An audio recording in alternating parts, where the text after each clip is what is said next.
going to deliver her senior speech. I'm going to hold you back from your first classes a little bit, so thank you later. I have been thinking about what I've wanted to say in my senior speech since I was in 6th grade. I think that goes to show you that the whole staying in the present moment thing in Buddhism really is not my forte. First, I wanted to talk about how the wheel fell off the bus on the way back from Harbor Cruise because I thought that was the most traumatic thing to ever happen to anyone, anywhere. Then I wanted to talk about what it was like being a famous songwriter, because I thought that by the time I was a senior, my 20-some songs about being different, or not understood, or emo would be making me some serious money. Then, for a little while, I gave up on trying to plan, because my career as a songwriter, scientist, Disney star was probably going to require me dropping out of high school anyway. So, for the sake of little tutu-clad Nora in the 7th grade, screaming with her friends as she watched the wheel on the bus go round and round all by itself down the highway, I'm going to talk to you about the past, the present, and the future.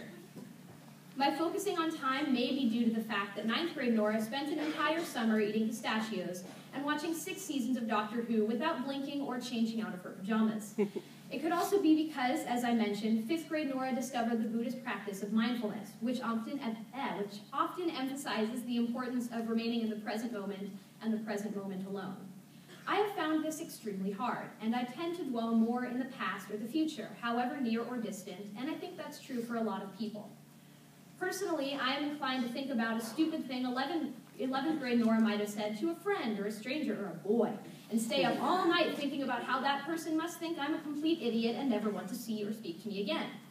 I'm inclined to think about how 80-year-old Nora is going to have a little stone cottage with a garden she'll learn how to tend to, and she'll sit outside in a lawn chair with her 76-year-old sister Maya, drinking lemonade and gossiping about whatever old people gossip about. I am not inclined to think about the present, and this is usually always true for me. I say usually because 10th grade Nora unfortunately encountered an imagination roadblock in the spring when a doctor told her she was going to have to enter a residential program in order to combat her severe anxiety-induced anorexia. I had stopped eating for a few months, in part because my chemistry grades were slipping and the stress stole my sleep and my appetite, in part because I really didn't like me and didn't want to take care of me. I weighed less than 100 pounds, was horribly pale, and my hair was falling out, and suddenly all of my thoughts about the future stopped. I couldn't see myself getting married, graduating college, or even making it through the spring of my sophomore year.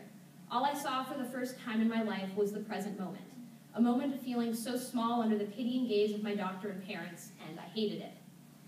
The present was all I saw for a few months. I entered an intensive outpatient program at the Cambridge Eating Disorder Center, meeting girls and women like me who couldn't see past dinner time, let alone into next year. I didn't think it was ever going to end, that this was going to be my future. But I learned to accept my sickness instead of letting it consume me, to ask for help instead of fighting. I learned that dwelling so much in this present, in this version of myself that I didn't like and that nobody else did either, was just as unhealthy as starving myself. So I made myself stop fighting for all the past and future Noras that I'd imagined. Now I think I'm okay. I still have a lot of work to do, considering the fact that I constantly try to prove myself both socially, academically, and comedically. Despite my drawing a blank when it came to anything and everything past my sophomore year, I made it to a future that I never thought I'd get to.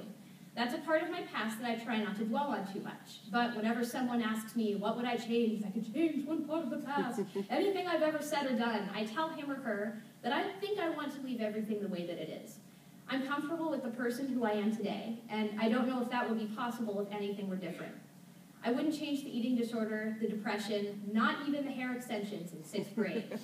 I wouldn't change the fact that I came to Dana Hall, or that I decided to take biology, or that I covered my planner in zebra print duct tape in 9th grade. And I encourage the rest of you to try and be content too. All of you are pretty cool people with pretty cool stories that you'll be able to tell when you're older and drinking lemonade with your little sister. The embarrassing or difficult things that you've gone through make you who you are. And if you want to change who you are, then maybe try wearing hair extensions. So, we've covered the past. Let's move forward. If you're where I was 2 years ago, you need to put your faith in the future. You need to trust that you will be able to push through whatever obstacles you face, even if you can't see yourself doing so. Ask for help. Find something you love to do, like playing music, or dancing, or doing calculus, or making people laugh, even if they're just laughing at you out of pity at your horrible puns you fight with your co-president to tell every Monday morning. Distract yourself. Know that you are more than your suffering, your AP Euro or Math Chem grades, and that if things aren't looking good now, they will get better. Thank you.